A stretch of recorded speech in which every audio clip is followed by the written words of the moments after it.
Laïkino, la rubrique cinématographique de l'Union des familles laïques.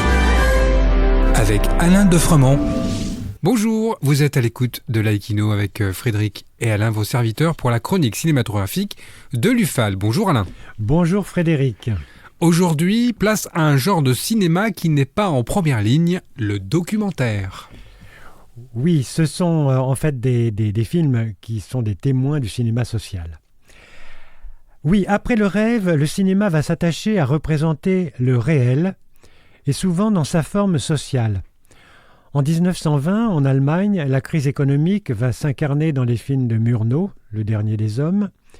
Puis, le krach boursier de 1929 va ébranler l'économie mondiale.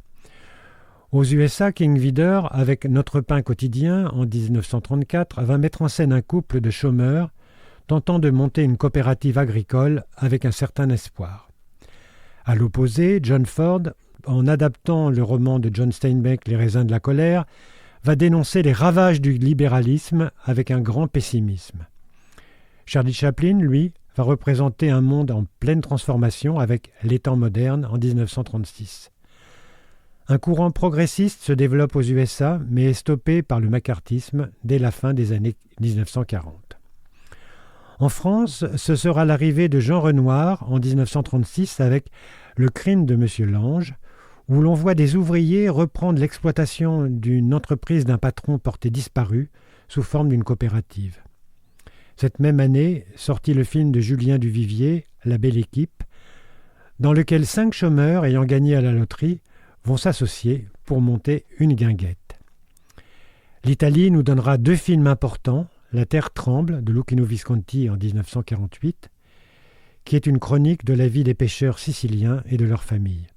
Et surtout, le célèbre Le voleur de bicyclette de Vittorio De Sica, grand classique immortel. Souvenez-vous, dans la Rome de l'après-Seconde Guerre mondiale, Antonio, chômeur depuis 2 ans, trouve un emploi de colleur d'affiches.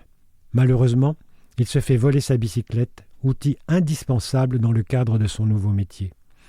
Accompagné de son fils, il se met à la recherche de son seul moyen de subsistance pour lui et sa famille. C'est une merveille. Merci Alain. En attendant de nous retrouver, n'oubliez pas notre émission en balado-diffusion sur laicidad.ufal.org ainsi que sur notre site ufal.org.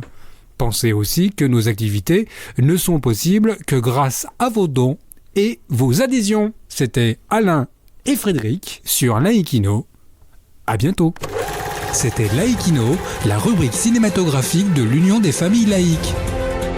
Retrouvez toutes nos rubriques Laïkino et l'ensemble de nos balados-diffusions sur lufal.org.